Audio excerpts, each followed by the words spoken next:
Hi, I'm Jamie Chu, and this is Experience CTN, where we're going to learn more about CTN's volunteers and producers who have supported community media over the past years. I'm here with Dennis Skupinski, who has been with us since 2010. Thank you for coming on the show, Dennis. Now, can you kind of go into your background and how you got started in all of this? Well, I actually started learning about TV and when I lived in California in Costa Mesa. But this was the older stuff where they actually had tape. And so when I came to Michigan in 1995, and finally my kids graduated from high school, the last one in 2009, I finally had a little bit of free time. So I wanted to get back to producing television shows. And I knew that they had it in Ann Arbor, but I wasn't sure where. So I looked online and found out about CTN, and then I came here and started taking classes to get certified so I could start using the equipment. Awesome. So I know that you do a lot of stuff with World War I and the Centennial. Can you kind of go into why you're most passionate about World War I specifically? Well, I had a number of grandparents who were in the First World War, and I loved history, and there was a lot of people who knew a lot about Civil War, but nobody seemed to know much about World War I at the time. This is in the mid to late 1960s. And so I really started getting into collecting uniforms and collecting memorabilia and unit histories. And I just found that there was a big void, that not too many people knew about it, so I started to find out more and more because I couldn't find it anywhere, information about it. So where did you find most of that information? Well, in the unit histories, and also when you started collecting uniforms from people, and also back in the mid-70s and stuff, there were still World War I veterans around. There was sort of like the Vietnam veterans. They passed their 50th anniversary of the end of the war, so they're up in their 70s, 80s, and 90s, but there were still some people who talked about the war. And so that's where you sort of learn, at least that's where I got my beginning. Gotcha. So you said you started kind of in the 70s with your interest in this? Yes. Yeah, I was about, 14 years old then. Oh, wow. Yeah, that's awesome. So when did you start collecting stuff? Right around then. What happened was one of my uncle's father-in-law passed away, and he wanted to rent his house out. And so my brother and I went over there to paint the house, and he had some World War I stuff, so we picked that up, and that sort of started our interest, at least my interest in World War I. And so that's why I started picking stuff up, and from there I read his unit history, and I found it interesting, and then from there I just started, anything I could find on World War I tried to pick up and collect. That's really awesome. So how did you find out about CTN?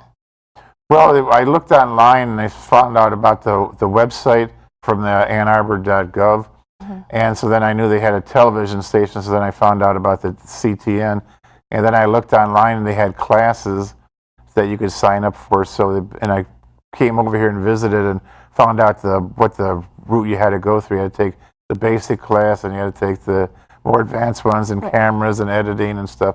So I went through most of those classes, and so then I could start producing my own films and videos. Yeah, so what made you want to turn your interest in World War I into video production?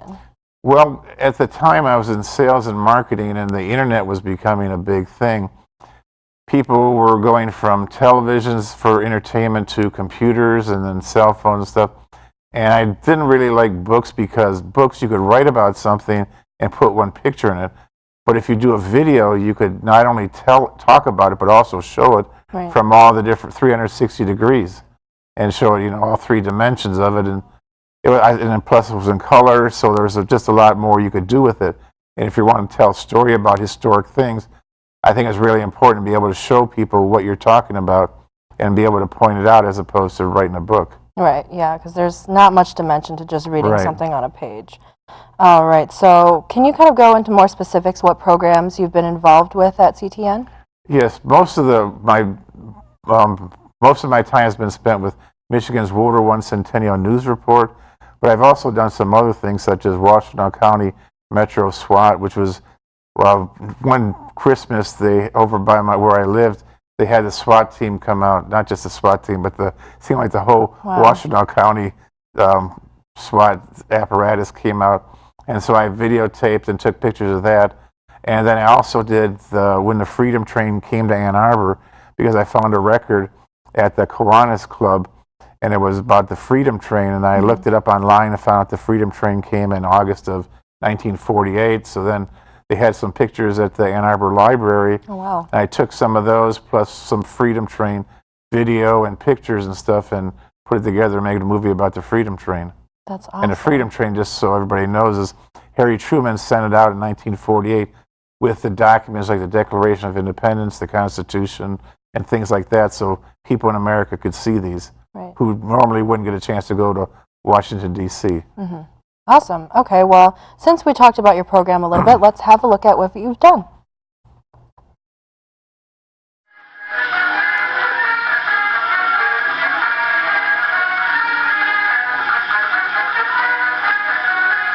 This is what a typical soldier of the 16th Engineers wore. Remnants of the U.S. Army, leftover equipment from the Spanish-American War, and some items, like their ponchos, left over from the Civil War. The way I got into collecting military was basically with this uniform right here. This uniform is a tunic from the 16th Regiment of Engineers Railway, which was based in Detroit. And if we could get a close-up of this patch, I just wanted to show the audience that this patch here shows it has an A, which stands for 1st Army, and also a red castle. Even though this is faded, this castle shows that they were engineers.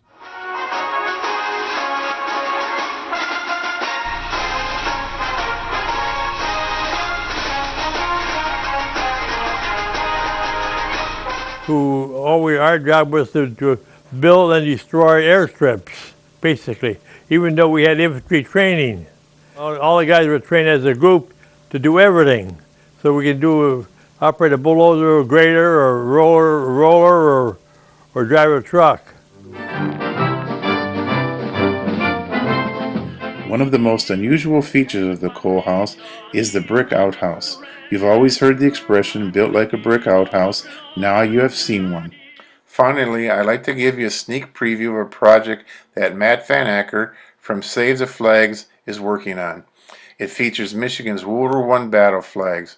All of these flags right now are in a state of preservation. More information about the poster and Save the Flags will be coming up in the future. In 1918, on the 11th day, in the 11th month, at the 11th hour, the Allies and Central Powers agreed to a ceasefire that would mark the end of the World War. The National Cathedral in Washington, D.C. will hold a bell ringing ceremony at 11 a.m. on Sunday, November 11th, 2018, to commemorate the centennial of the armistice. In memory of those who lost their lives in World War I, Lost Battalion! I would rather die.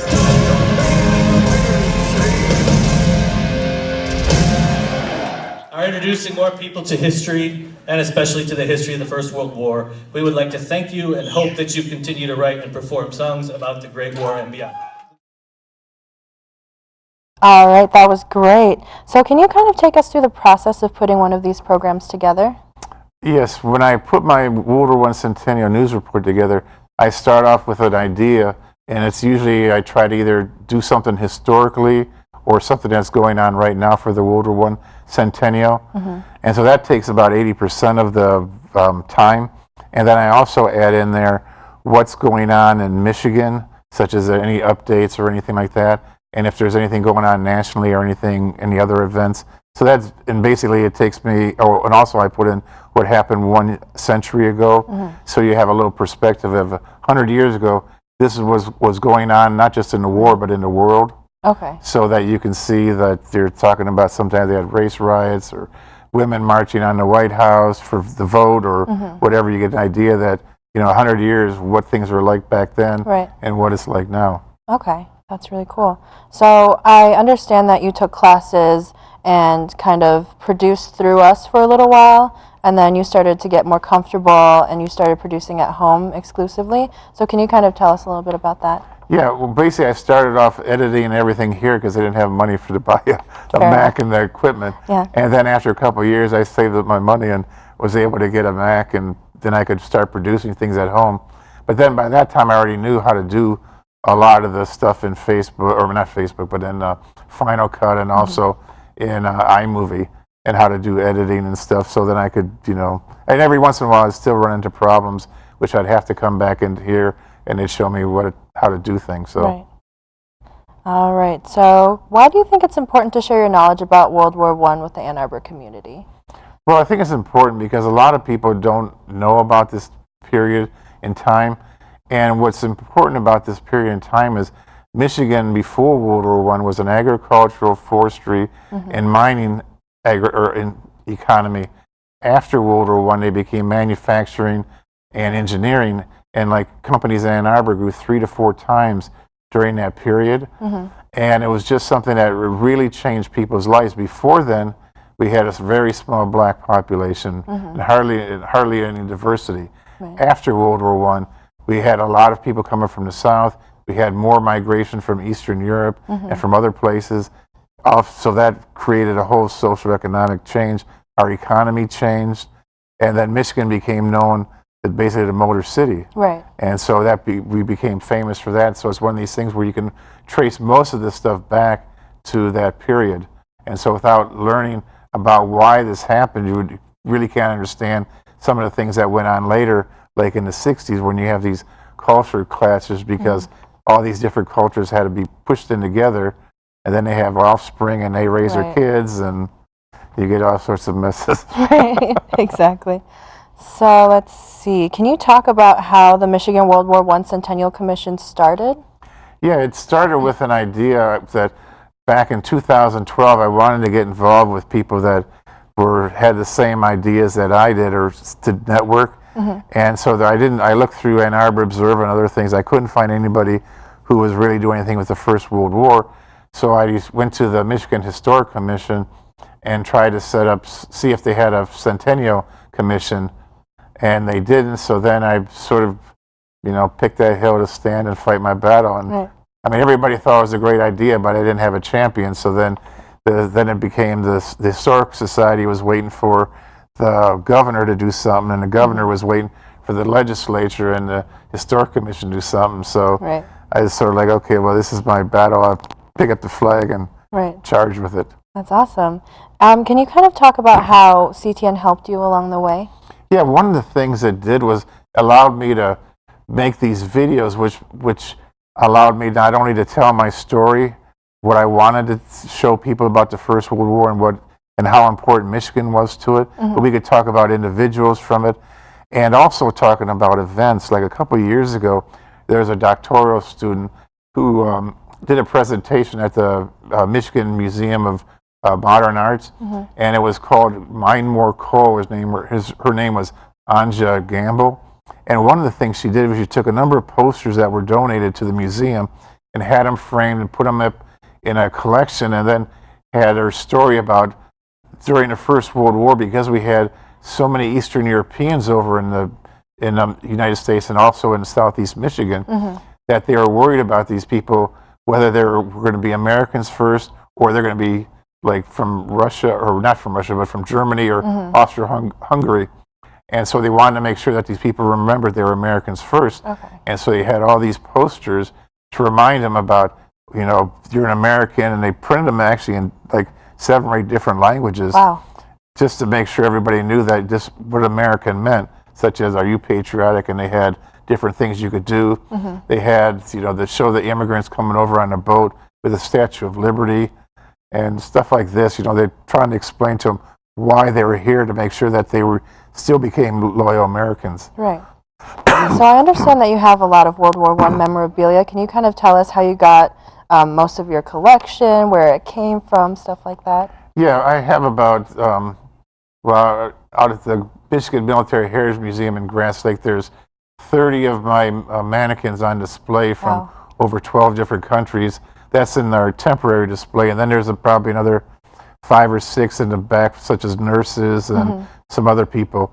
And I collected them between, the earliest stages, you just go help people clean out their garages or basements, and they just wanted to get rid of these things. But later on, then you actually had to buy them, because people, you couldn't pick them up anymore. That wasn't as easy, and I was looking for certain items. So then I started writing letters to different collectors and anybody else I thought might be able to have these things. That was until the internet came, and then you could send emails, and eBay came, and now you can buy just, almost anything you want. Almost. Because, some of these things you just don't see for sale anymore. Yeah, that's fair. I mean, it all has very deep historical context, so I'm sure not a lot of people are willing to let that go anymore. Can you tell us about some of your favorite episodes of your program and why they might be your favorite? Yeah, probably one of my favorites was when the Freedom Train came to Ann Arbor, because it was such an event where, you know, you find this record, then you start reading about it and what was going on, and it was such just like an American moment in Ann Arbor where all this stuff just sort of came together, and luckily they saved some of the newspaper clippings at the library. Oh, that's awesome. So you could, you know, actually have, besides pictures and videos of the Freedom Train, you could actually localize it and show people standing around where Ferry Field is, that's where they used to play football before. Now it's where the track field is, but showing them in line around there and stuff, and just all these different things that went on. Marine guards, who were the guards for the train, standing there with people getting into the train and stuff, showing the insides of the train. So that's probably my favorite one. Yeah, it's really cool because it's like super local as well. All right, so why do you think people should support CTN? Well, one of the things I wanted to point out is if you go to www.cc.org/Michigan, that's the Michigan World War I Centennial site, and in the blue menu on the left side, there's a thing for videos. And so all the videos I've been producing here are loaded up there, and these not just the videos, but the whole website is going to be archived in the Library of Congress. And when I first came to CTN and started making videos and stuff, I never thought anything like this would happen. Right. And so you can imagine something like this in history is being archived. Well, what about people in medicine or people in arts or, you know, literature and other things? What could happen from, you know, being able to go out, and it's actually a true democracy, because if you don't like something on TV, you can actually make your own stuff and show it like this. This is what I'm doing. I want to tell people about the First World War, and now it's going to be saved and archived, and we'll have Michigan's World War I Centennial, the story, and the events will be archived so that people 100 years from now can look back and see this. Yeah, well, that's really great. I mean, and how can you put a price tag on that? Right, you really can't. So it's something I think that's really important and that's why I support CTN. Yeah, absolutely. Well, thank you so much for coming on the show today. That's all the time we have. Thanks for watching, and stay tuned for future episodes. In the meantime, why not come in and experience all we have to offer for yourself? Visit us online at a2gov.org/CTN. Follow us on Twitter and Facebook at CTN Ann Arbor. I want to thank our crew, Phil Booz, Gage Shaughnessy, Natalia Tejeda, and Alicia May. I'm your host, Jamie Chu. See you next time.